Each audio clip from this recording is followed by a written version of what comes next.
Hello and welcome to the channel. Gav Axeman Spins, start of a new month, the month of June. So that means we have a quick look back at the vinyl finds for May. So this is going to be the first of a two-parter. The second part will focus on three records specifically.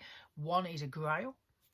One is a VCLT, and the final one is a box set that's just arrived. So that'll be the part two. But part one is kind of the best of the rest, if you like. So what kind of stuff did I buy in May? Well, let's have a look. So the first one, this was a bit of a online deal. A posthumous album, if you like, the late and the great Nick Drake.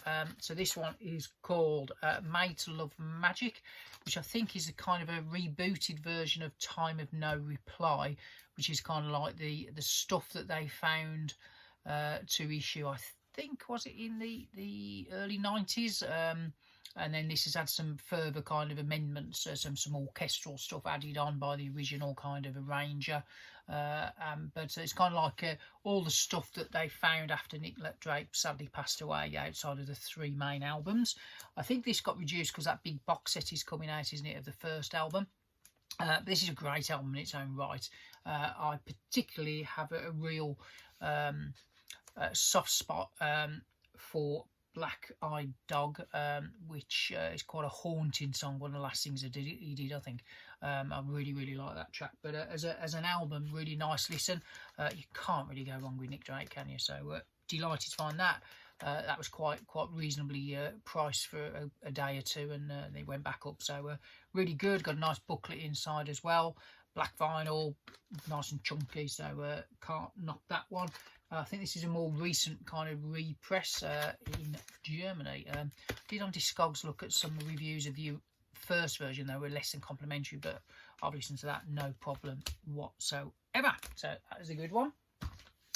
On my inimitable quest pickup, some stuff that I really should have owned long before. Again, a musician that's sadly no longer with us, Mike Peters of The Alarm. This is their, I think, was it their 5th album? This is very much a concept album. It's a really nice, actually. It's a top loader, so it kind of pulls out like that with the die cut kind of thing. It also has the free 7-inch, which has a couple of extra bits and bobs on as well. And this is a bit of a concept album, I think, around the decline of the Welsh kind of coal mining industry and stuff like that. But I watched and tuned into the service they had for Mike with the family, and I think Billy Duffy from the Cult was there, and lots of other musicians. It's quite moving, actually, really well done. So thank you for the Alarm family, if you like, for sharing that, because it was quite a touching tribute. But great album, and I've had this on CD for donkey's years, but never got round to getting the vinyl. So that's the record inside. But nicely done, as I say. It's like a top loader that you kind of that's the die cut bit there. Called Change. I'm sure it's the 5th album, but really good. So delighted to have that. New South Wales, great song on that, but good album, well worth getting. I found a cheapy 12-inch single by Iron Maiden. These are not that easy to get cheap, but found this one. So still got the hype sticker there. All money went to charity back in the day.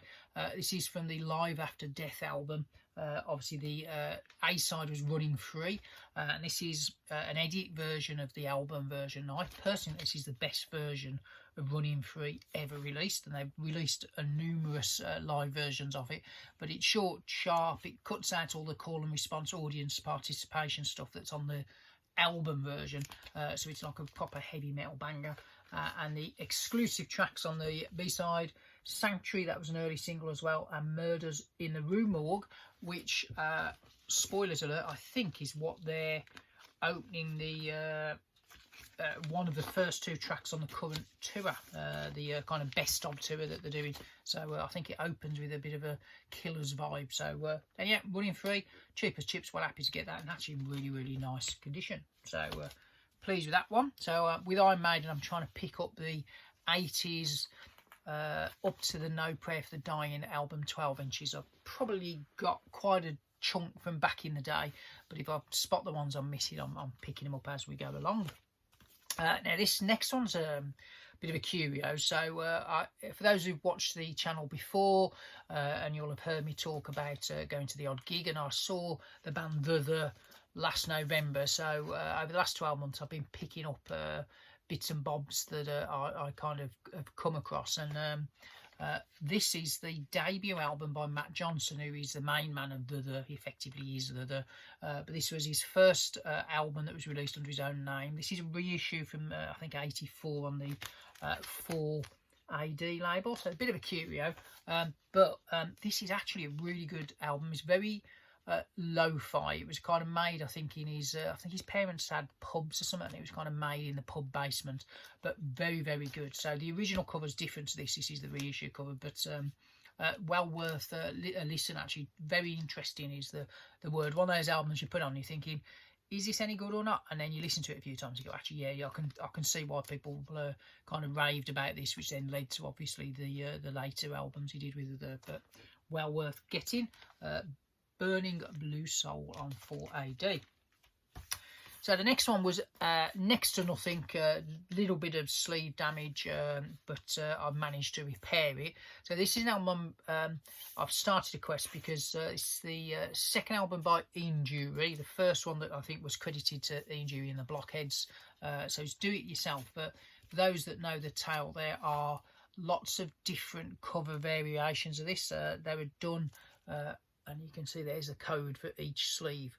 And they were done like do-it-yourself wallpaper kits. So there's I'm on a quest to find the 12 UK versions. I think there's about 30 odd in thing. But if I see these at next to nothing cost, I do buy. May well do a video at some point on deliberate cover variations, because this is one of the most interesting ones. So Barney Rubbles, I do believe, was the creator of said cover, but a great album as well. To be honest with you, the vinyl I wasn't too fussed about. This one's actually fine, it's not scratched or anything, but it was actually the sleeve that intrigued me on that. So number 2, 10 to go. And then I think the next 3 are all online bargains and record store day stuff that I didn't buy when it came out. So I kind of waited around to see if any of the stuff that was in my B kind of category got discounted. So I'm pleased to say all of these, with one exception, were. So John Mayall, and this was, I think, the very first John Mayall album, plays John Mayall, a live one, and I think it was basically recorded in a club somewhere with, like, a microphone dangling from the ceiling. So I've got the CD of this, which was expanded, and it's a really good, fun album, blues of its day. So when I saw this, it wasn't top priority, but I thought if I can get one at a very reasonable price, I will do. It's on this nice kind of swirly red vinyl.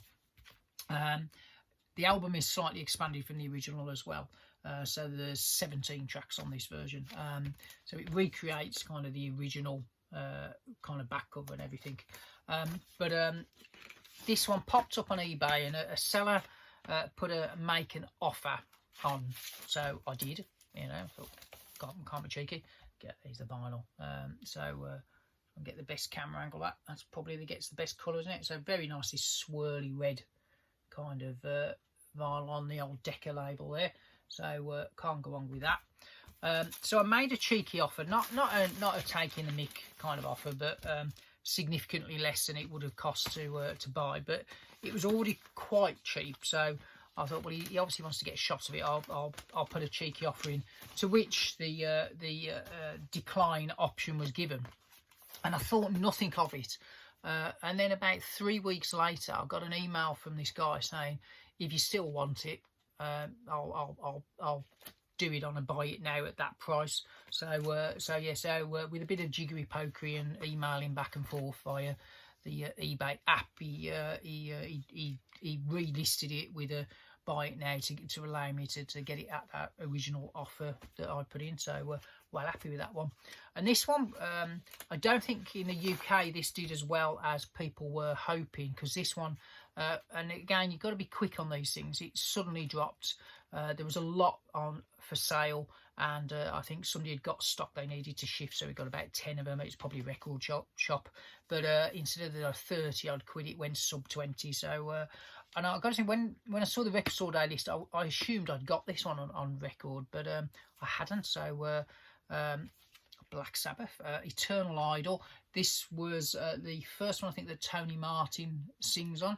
It's on Vertigo. It was on Vertigo. I don't think it is now, but it's, there you go, nice red vinyl. But yeah, so that's one of the gap-filled, the terrible glow there, of the Sabbath kind of, there you go, the Sabbath collection on vinyl. So not the greatest album ever made, but it's Black Sabbath, isn't it? And you're from Birmingham, you've got to have Black Sabbath. So the last two to go. So the last record store day one. So this one I completely and utterly missed on the list. And I saw a couple of people on the VC showing this album. This is a 90s album. I think, was it the first time on vinyl? Maybe, certainly maybe first time in America, but maybe only the second time in the UK. And the reason I completely missed it, because I only looked at the UK list, and this was on the US list, and I think Morton picked one up in Norway. Hi Morton. And Jack, the Vinyl Voyager up in Scotland, also grabbed one, and he showed this, and I completely missed it. So I did manage to get one, because I don't think there was many of them pressed, and they were selling out. So I managed to get one on Discogs, absolutely fine, no problems whatsoever. So from 1997, the 2025 reissue of a psychedelic Britpop Welsh pop classic, Gorky's I can't even say this. I think it's Gorky's Psychotic Mincy, which I think is a play on the old Peter Sellers Clouseau thing. So is Gorky's Mincy Monkey or whatever, I don't know. I think that's the riff on the words. But Euros Child was the lead singer, who's now doing some stuff with Teenage Fan Club. But I've had this on CD for donkey's years. It's a great album. I've got it totally passed me by on the record store day list, but managed to find one, and it came on this beautifully strange jungle swirl vinyl. So there's lots of basically different colours in there, isn't there? So there you go. So that was that one. So I was pleased to get that, because it is a great album, and thanks to the guys showing it on their channels, because that one had kind of slipped the roost or the nest on that one. And the last one is probably the unluckiest vinyl pickup of 2025. So at the start of the year, around Jan Feb, I ordered some records off a site I hadn't ordered from before. So I ordered a couple of things, and they came absolutely through with no problem whatsoever, beautifully packaged, very fast dispatched, really reasonable prices. So I thought, I might order something else. So I spotted again an 80s band called Felt. They did a couple of best ofs, and I've got one called Gold Felt Trash, I think, and then this is the other one called Bubblegum Perfume, if I remember rightly, by the wonderful Felt, who did that thing in the 80s where they said they would make 10 albums, 10 singles and call it a day, and that's what they've done, and they just reissue their catalogue from time to time. So this is came out in 2022 in America, and it is this album. Now, why is this so unlucky? Because this came in February, and never arrived, or so I thought. So after a bit of to and fro in with the store, they didn't put a tracking thing, so they couldn't confirm it had definitely been delivered. So to cut a long story short, they ended up refunding me, because it never ever turned up through my doormat. All the others did, but this one didn't. And it was out of stock then, so I thought, I'm never going to get this album. Cue the summer, around May. I thought, the time you get to Easter in the UK, the weather starts getting better, so you have to go to your sheds and you get the wheelbarrow out and start getting the lawnmower out and do your gardens and stuff like that. So we at the back of my house, I've got like a wood burner, so we've got a a big log store, and the postie, if we're not in, puts records in the post store. Because they're sheltered from the wind and the rain and the water. So bless him, he just comes around the back of the house and shoves them in there if we're not in. So unbeknownst to me, he must have done that with this album, and it was in a cardboard box. And then a gust of wind, or probably a very naughty cat, must have at some point kind of nudged it, and it tipped from the top of the log store. I'll try and recreate this for you. Like so, in its cardboard box. And unluckily, rather than landing somewhere I would see, it landed into my upturned wheelbarrow. And there it has been since February. Unfortunately, although my log store's waterproof, my wheelbarrow isn't. So the water from the log store roof gathered in the wheelbarrow, and in its little cardboard box bobbled this record. So when I pulled the wheelbarrow out, this package came out, and the cardboard was nearly bent in half, and I thought, what the hell's that? And lo and behold, it was this one. So my initial thought was to chuck it, but then I thought, well, actually it was sealed, so there's a bit of water damage to the sleeve. I don't know if you can see that, but what I've done, I've stuck it in the racks for ages like that, so it's not quite too bad. The inner sleeve's probably worse than the outer sleeve. There was a tinsy-wincy bit of water damage to the record there. You might just be able to make that out, but the record's perfectly flat. It was brand new, so I've rescued it, and I'm pretty sure as time goes on, it will flatten out even more. I don't think the records could be ever described as mint, but other than that little bit of water damage there, which you can probably just make out, it's fine. So my initial reaction was to chuck it, and then I thought, well, if I saw that for free in a record shop and somebody said, look, you know, the cover's damaged but the record's fine, I'd have probably said, yeah, I'll take it for £1 or something. So the Mighty Felt, the unluckiest band in the world that never ever sold anything in their day, bit of a cult band, and now the unluckiest bit of vinyl that I have, that it's been sat literally for 3 months in the British winter in a wheelbarrow, freezing, then getting, because our weather's been all over the shop, so it's frozen, got water damage, and then dried out in the sun. So there you go. I'll end with that one, the unluckiest record in the world. Thank you for watching. Hopefully see you on the next one, which will be the trilogy Vinyl Vines video of a Grail, a VCLT, and a big box set that arrived, and they're really special records, so I thought I'd do a video just showcasing those.